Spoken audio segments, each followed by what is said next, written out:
करने लग गई। कहने लगी आज सारा ब्रजमंडल खाली क्यों लग रहा है। श्याम सुंदर की मधुरवंशी को सुनने के लिए सारे ब्रजवासी जाते हैं और सबसे पीछे से माधवी गई। तो जैसे ही माधवी ने श्याम सुंदर के एक क्षण मात्र स्वरूप को देखा तो श्याम सुंदर ने ऐसी कृपा ऐसी माया चलाई कि माधवी के सामने अंधकार छा जाता है।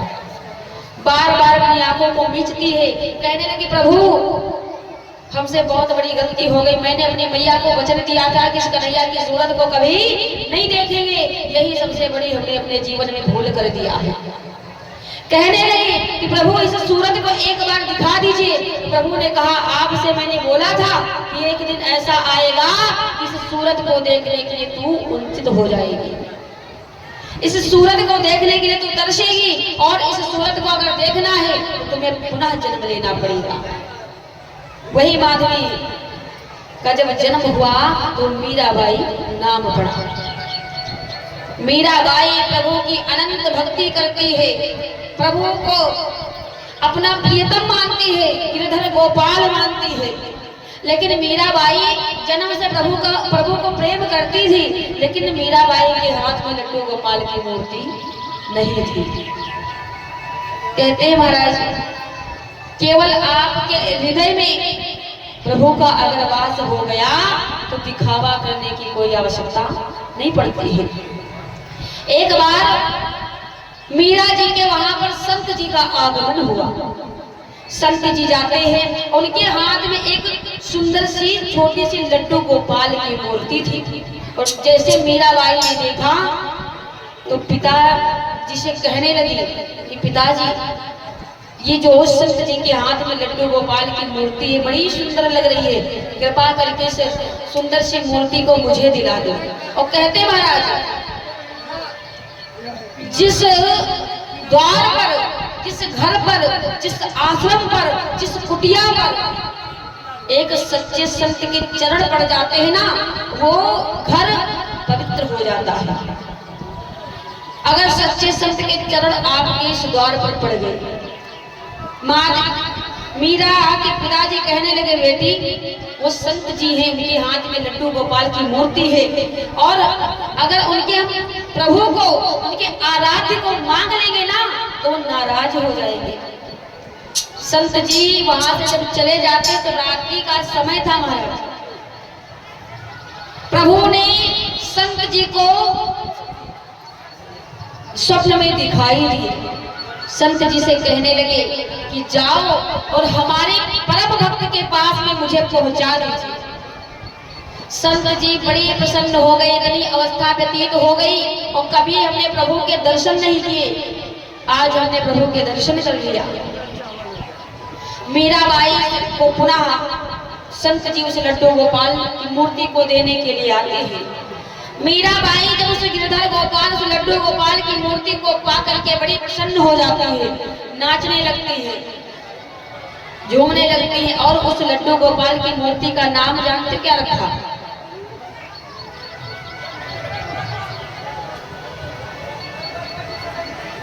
कोई आया है क्या? जितने भी हमारी माताएं मेरे भैया दादा लोग हैं इधर उधर, खाली आप लोगों के सर एकदम सीधे होने चाहिए। कहने का मतलब ये कि अगर समय दिया है तो यहाँ से कुछ न कुछ श्रवण करके जाइए, नहीं तो यही होगा कि कथा को समझ में नहीं आई। हमारा क्या है, 2-3 घंटे की बात है, हम तो अपना कार्य अवश्य करेंगे, लेकिन कहने का मतलब ये है कि कथा अगर सुनना है तो मन से सुनिए, नहीं तो अपने आप को शांत करके बैठिए। बोलिए गोविंद भगवान की जय हो। अब मीरा जी ने उस लड्डू गोपाल की मूर्ति का नाम रखा गिरधर गोपाल। क्या नाम रखा भैया? गिरधर गोपाल। और गिरधर गोपाल के प्रेम में अनंत भक्ति करती हैं। तो मीरा जी के पिताजी विचार करने लगे कि हमारी पुत्री इतनी भक्ति करती, पता नहीं कैसा इसको घर वर मिलेगा, हो सकता है। और कहते हैं जो कन्या विवाह के पहले खूब ज्यादा भक्ति करती हो तो माता पिता के मन में एक बार जरूर भाव आता है कि हम अपनी बेटी का विवाह भी उसी घर में करें जहाँ पर इसकी भक्ति को समझा जाए और जहाँ पर प्रभु के नाम का संकीर्तन हो। लेकिन मीरा जी के पिताजी बहुत ज्यादा समझाए, लेकिन मीरा जी अपने पिताजी की एक भी बात नहीं मानती है। और मीरा जी जब सयानी हो जाती है तो बड़ा ही सुंदर प्रस्ताव आया विवाह का। चित्तौड़गढ़ से मीरा का विवाह निश्चित हुआ, संपन्न होता है। और जिस समय मीराबाई अपने ससुराल चित्तौड़गढ़ को जाती है, उनके ससुर का नाम है राणा प्रताप। महाराज राणा प्रताप ने देखा मीरा के हाथ में गिरधर गोपाल की मूर्ति, कहने लगे मीरा हमारे वहां पर इस कन्हैया का नाम लेना ही वर्जित है। अगर तू सुख वैभव चाहती है, इस महल में रहना चाहती है, तो तुझे इस गिरधर गोपाल को छोड़ना पड़ेगा, इस गिरधर गोपाल को त्यागना पड़ेगा। मीराबाई कहने लगी राणा प्रताप से कि आप ऐसी बातें करते हो, मेरे प्राण क्यों ना चले जाए, लेकिन हम कभी अपने प्रभु को, क्योंकि ये हमारे प्रीतम है, हम इसे प्रेम करते हैं, इनके बिना हम एक पल भी नहीं रह सकते हैं। महाराज राणा प्रताप ने अनेक प्रयास किया मारने का। खड़े आगे में न रहे, आगे खड़े नहीं रहे, बैठ करके जो विधान बैठ करके। और कहते महाराज राणा प्रताप ने एक विष का जहर का प्याला भेजा मीरा के पास में कि जब ये मीरा इस जहर के प्याले को पिएगी तो इसकी मृत्यु हो जाएगी। लेकिन कहते हैं जिसके उस सर पर प्रभु का हाथ हो तो उसका बाल भी बांका कोई नहीं कर सकता है। मारने वाला है भगवान, बचाने वाला है भगवान। केवल आपके मन में भाव होना चाहिए। महाराज वो विष का प्याला जो था ना, जहर का प्याला, वो अमृत बन जाता है। मीराबाई ने उस अमृत को पान कर लिया और राणा प्रताप जब जाकर के देखे कि हो सकता मीरा तो खत्म हो गई होगी, देखा तो मीराबाई गिरधर गोपाल के भजन संकीर्तन कर रही है, मेरे तो गिरधर गोपाल, बड़े प्रेम से। और असमर्थ हो जाते राणा प्रताप ने सर्पों को जब भेजा, इसको लेकर के जाओ, ये मीरा को दे देना, इसमें पुष्पों का हार है, तो साक्षात स्वयं पुष्प के हार बन जाते हैं। ऐसी अनंत कृपा है प्रभु की मीराबाई के ऊपर।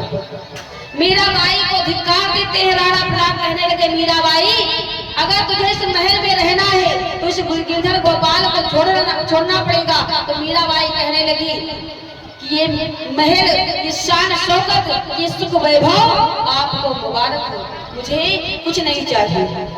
मीराबाई उस महल को, उस चित्तौड़गढ़ को छोड़ करके वृंदावन चली जाती है। कहते हैं बोली गोविंद भगवान की, मैं तो चली वृंदावन राणा हो मेरे सोए भाग जगे, राणा जी तेरे महलों में आग लगे, राणा जी तेरे महलों में आग लगे।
घास फूस की कुटिया बनाऊंगी,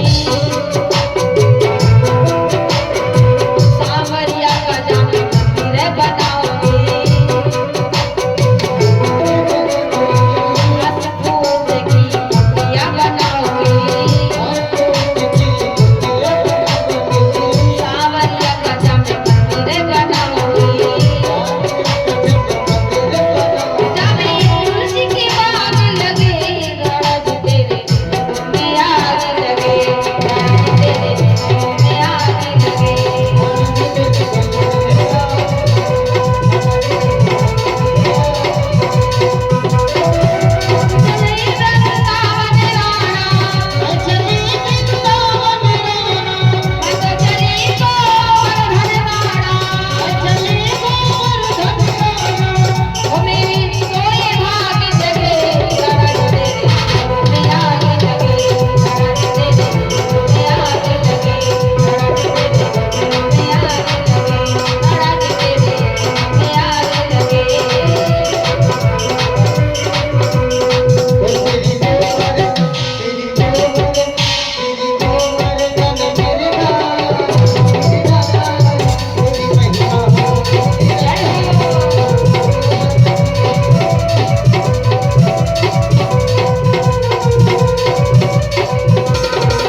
शंकर भगवान की श्यामा हृदय कमल सो प्रगट्यो और श्याम हृदय को भाए वृंदावन प्यारो वृंदावन हे वृंदावन प्यारो वृंदावन।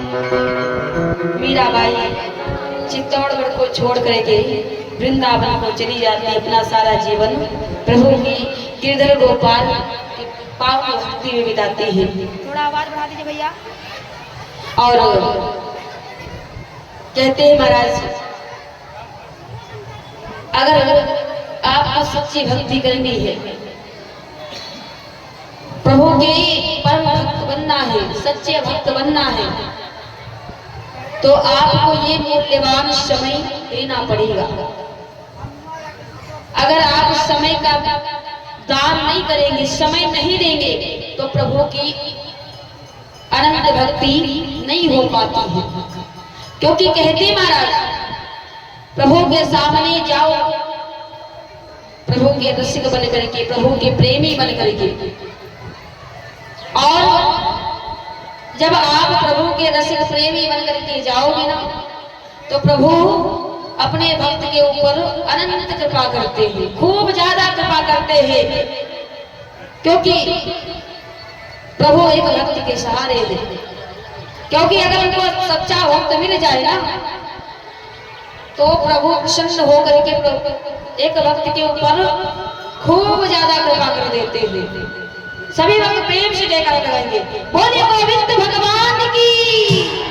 थोड़ा और तेज से बोले राधे रानी सरकार की। मेरा मन कर रहा था थोड़ा और वायलिन तेज ही कर देते। आज दिन है, कल थोड़ी बोलना है। आधे लोग बोलते जय, आधे लोग बोलते है। ऐसे पाप का उद्धार होने वाला नहीं है। जय बोलने से पाप का क्षय होगा। वो कहते महाराज, जो जय बोलता है उसका पाप तो दूर हो जाता है, जो जय नहीं बोलता है पड़ोसी का पाप आकर के उसके सर पर बैठ जाता है। तो कहते हैं हम कोई फालतू थोड़ी कि अपने पड़ोसी का पाप अपने सर पर रखे। तो जयकारा सभी भक्तों को लगाना है। बोले गोविंद भगवान की, श्याम सरकार की, राधे रानी सरकार की। श्याम सुंदर के परम मित्र है जिनका नाम सुदामा। वो कहते महाराज, कल भी आप सभी को बताया था कि आज के समय में मित्रता बड़ी सोच समझ के करना चाहिए। सच्चा मित्र हम उसे नहीं कहेंगे जो आप धनवान है तो आपके पीछे पीछे भटक रहा है। आपके पास में दुख आ जाए तो एक आध मित्र आज के इस जमाने में देखने को मिलते महाराज, कोई नहीं होता है। अगर आप दुखी हैं ना, संकट में है, तो अपने मित्र को अगर फोन कर दिए तो कोई फोन ही नहीं उठाएगा, जानते हैं हो सकता है कोई काम होगा।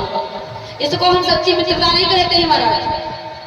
सच्ची मित्रता वो है जो दुख और सुख दोनों में बराबर साथ दे। और प्रभु के जो मित्र हैं जिनका नाम सुदामा, वो तो बड़े ही परम मित्र है, बड़ी गहरी मित्रता है। मित्रता हो तो सुदामा जैसी। महाराज आप मित्रता की बात करते हैं, सुदामा अगर एक पल प्रभु को नहीं देखते हैं तो बेचैन होने लगते हैं, उतावले होने लगते हैं। क्योंकि श्याम सुंदर की पावन छवि को देखने के लिए समस्त ब्रजवासी हमेशा लालायित रहते हैं। अगर देखे ना तो रह नहीं पाते हैं। और कहते महाराज, क्योंकि जितनी भी ब्रजबालाएं हैं वो अपने घर में ज्यादा प्रेम नहीं दिखाती है।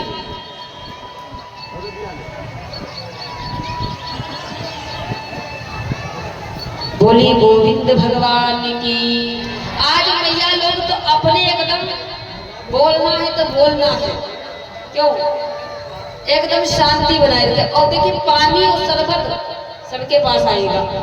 आप सोचो कि नहीं हमको मिल जाए, हमको मिल जाए, तो यहाँ पर 2-3 लोग नहीं बैठे हो, हजारों की संख्या में आप वक्त विराजमान है। ये ठाकुर जी की कृपा है। वो कहते हैं ठाकुर जी की जिसमें कृपा हो गई वही यहाँ पर आकर के बैठा है। सब यहाँ पर नहीं आ सकते हैं। पता लगे गांव में इतने लोग नहीं होंगे, इतना बड़ा गांव है, हमने भी थोड़ा बहुत देखा है। गांव में इतने ही लोग नहीं होंगे, आवाज जरूर पहुंचती होगी गांव तक, लेकिन जानते हो जिनके ऊपर प्रभु की कृपा नहीं है ना, तो वो दूर से कथा सुन लेंगे, यहाँ तक आ नहीं पाएंगे, असमर्थ हो जाते हैं। तो आप सभी भक्त बड़े धन्यवाद करते हैं हम इस व्यासपीठ से कि आप सभी भक्त सुंदर सी कथा को सुन रहे हैं। लेकिन कथा को सुनिए, बात करिए, लेकिन शांति से बात करिए। धीरे धीरे थोड़ा शांति का दान देते रहेंगे ना तो हमें भी अच्छा लगेगा। बोलिए गोविंद भगवान की। और कहते हैं महाराज जिस समय, क्योंकि हर जगह पर जितनी भी गोपाल लीलाएं प्रभु ने किया है, समस्त लीलाओं में श्री रामा मंचुका सुंदर इत्यादि ग्वाल बाल साथ में रहे हैं। सखा उनके श्याम सुंदर को देखे बिना रह नहीं पाते थे। एक दिन की बात महाराज, श्याम सुंदर मैया यशोदा से कहने लगे, मैया आज हम बलराम भैया के साथ में समस्त ग्वाल बालों के साथ में गाय चराने के लिए जाएंगे। लेकिन बलराम भैया कहने लगे मैं नहीं जाने वाला। श्याम सुंदर कहने लगे आप मत जाइए, पर मैं जरूर जाऊंगा। तो श्री सुदामा और मनसुका समस्त ग्वाल बाल जाते हैं गाय चराने के लिए, और श्याम सुंदर साथ में जाते हैं छोटे से कन्हैया। जब जाते हैं गाय चराने के लिए महाराज, समय व्यतीत हो गया, लेकिन जिस समय जाने लगे सुदामा तो मैया यशोदा विचार करने लगी। मैया यशोदा ये विचार की कि हमारा पुत्र अब इस गाय चराने के लिए जा रहा है, सुबह से संध्या हो जाती, भूख लग जाएगी तो क्या खाएगा। तो मैया यशोदा बड़े प्रेम से एक पोटली में चने को बांध करके दे दिया। मैया यशोदा ने पोटली में क्या बांध के दिया मैया बताइए।